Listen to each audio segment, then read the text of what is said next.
Hello everyone. आज हम पढ़ेंगे पॉइंट पोटेंशियल थ्योरम के बारे में। ठीक है, will study about point potential theorem.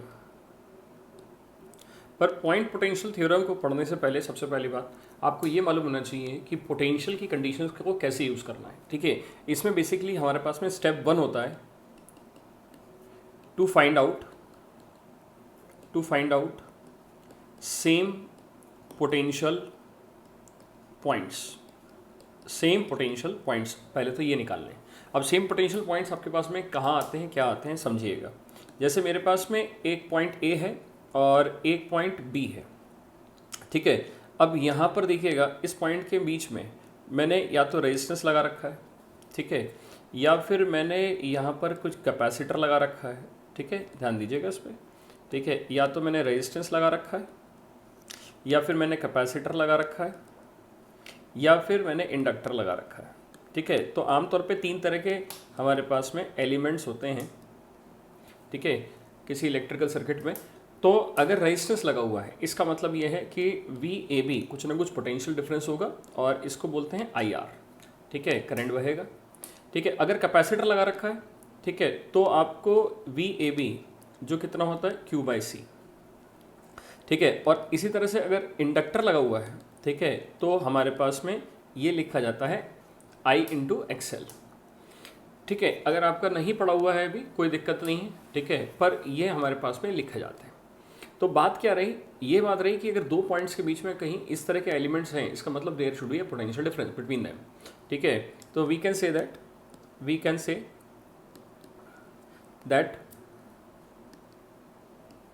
There is a potential difference between points A and B। Okay, जब इस तरह के एलिमेंट्स हैं। पर अगर मान लीजिए आपके पास में A और B के बीच में जीरो रेजिस्टेंस है, ठीक है, let R value is zero. ठीक है, between points A and B। ठीक है, अगर 2 पॉइंट्स के बीच में कोई रेजिस्टेंस नहीं है, कोई कैपेसिटर नहीं है, कोई भी इंडक्टर नहीं है, इसका मतलब सीधा सीधा ये है कि इनके बीच में कुछ भी नहीं है। ठीक है, तो आप बता सकते हो इसका मतलब सीधा सीधा ये रहा कि उनका पोटेंशियल डिफरेंस क्या होगा, 0। ठीक है, तो यहाँ पर लिख सकते हैं कि which means the potential difference between them वो हो जाएगा क्या, 0। कैसे हो जाएगा, ध्यान देते हैं। हम रेजिस्टेंस वाले केस से ही पढ़ लेते हैं। ठीक है, अब रेजिस्टेंस क्या है, 0 है। ठीक है, जब रेजिस्टेंस 0 है तो आप डेल्टा V या VAB निकालते हो तो फॉर्मूला क्या आता है, IR। ठीक है, जब आपके पास में करंट अगर बहने की कोशिश करते हैं इसमें से, तो करंट का बहना, ठीक है, और रेजिस्टेंस क्या है, 0, इसका मतलब पोटेंशियल डिफरेंस, ठीक है, VAB क्या हो गया, 0। इसका मतलब जितना पोटेंशियल A का है उतने पोटेंशियल B का है। ठीक है, तो ये केस क्या होता है, दिस केस इज ठीक है लाइक अ वायर। ठीक है, आपके पास में वायर है, वायर का रेजिस्टेंस हम क्या मानते हैं, 0। ठीक है, तो अगर मैं आपसे पूछूं कि मेरे पास में यहाँ से लेकर यहाँ तक, ठीक है, 3 पॉइंट्स हैं, A है, B है, C है। ठीक है, और ये क्या है, वायर है, ये भी क्या है, वायर है। ठीक है, इसका मतलब यहाँ पर रेजिस्टेंस क्या है, 0। रेजिस्टेंस क्या है, 0। कोई कैपेसिटर नहीं है, कोई इंडक्टर नहीं है। इसका मतलब हम कह सकते हैं कि जो पोटेंशियल A का होगा वही B का होगा, वही C का होगा, ऐसे हम बोल देते हैं। ठीक है, तो आपको ध्यान रखना है कि आपका स्टेप 1 क्या था। ठीक है, आपको पहले तो सेम पोटेंशियल पॉइंट्स ढूंढने। ठीक है, आपको सेम पोटेंशियल पॉइंट्स सर्च करने, पहला तो यही था। अब स्टेप 2, ठीक है, स्टेप 2 निकालते हैं।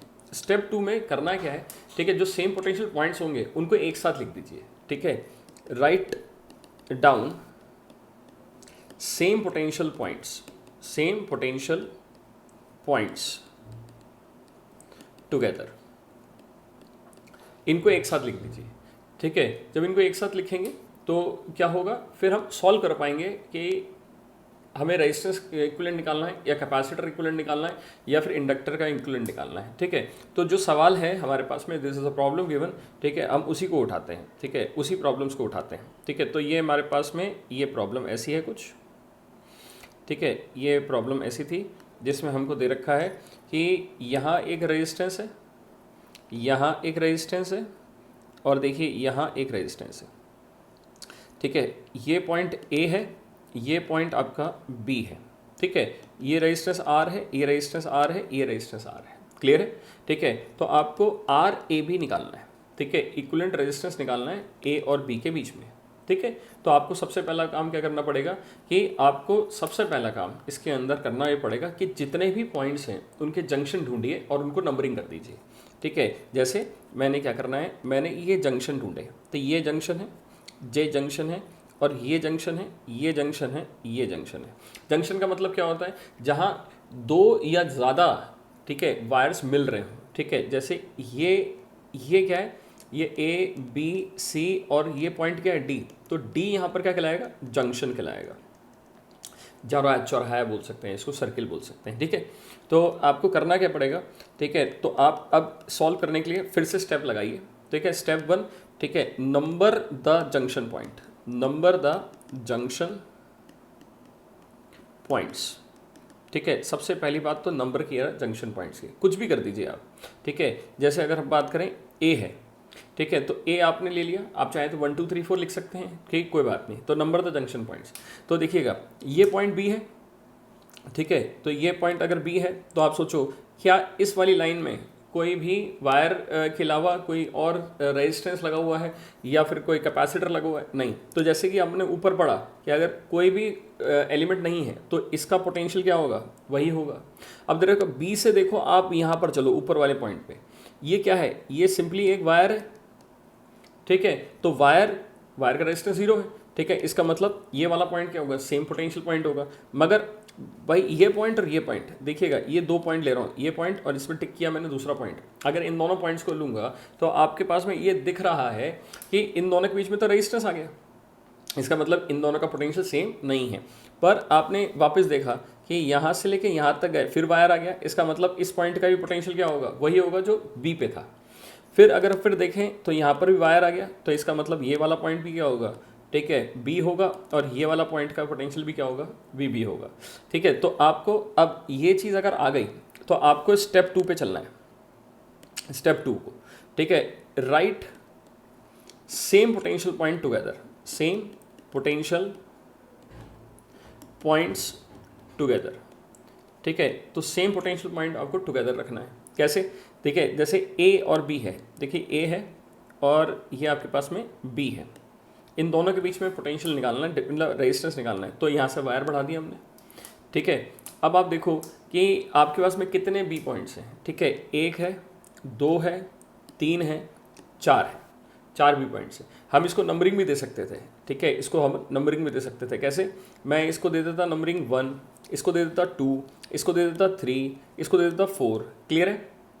तो सोचो जो पोटेंशियल ए का है वो अपना ए अलग है, पर बी का पोटेंशियल के लिए कौन कौन आएगा, देखिए 1 2 3 और 4, ये सारे के सारे सेम पोटेंशियल पॉइंट्स, वो सारे के सारे क्या हैं, वही वोल्टेज है, ठीक है। वी ए और वी बी में जो पोटेंशियल वी बी का होगा वही 1 का होगा, वही 2 का होगा, वही 3 का होगा, वही 4 का होगा, ठीक है।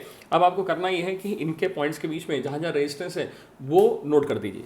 तो देखो 1 और 2 के बीच में कोई रेजिस्टेंस है, 1 और 2 के बीच में कोई रेजिस्टेंस नहीं है, सेम पोटेंशियल पॉइंट है, पर 2 और ए के बीच में है, तो ये रहा ए और ये रहा 2, ठीक है। तो ए से चलाइए और ये रेजिस्टेंस यहाँ पर बना दीजिए, तो एक रेजिस्टेंस मैंने बना दिया, तो 2 और ए के बीच में एक रेजिस्टेंस था, बना दिया मैंने, इसको काट दिया।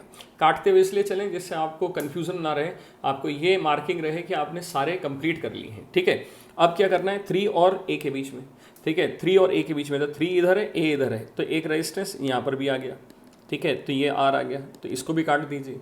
अब तीसरा क्या आएगा, ए और बी, ठीक है, और या फिर बोलें तो ए और 4 के बीच में, 4 इधर है और ए इधर है, ठीक है, तो ये भी ऐसे बना दिया हमने, ठीक है।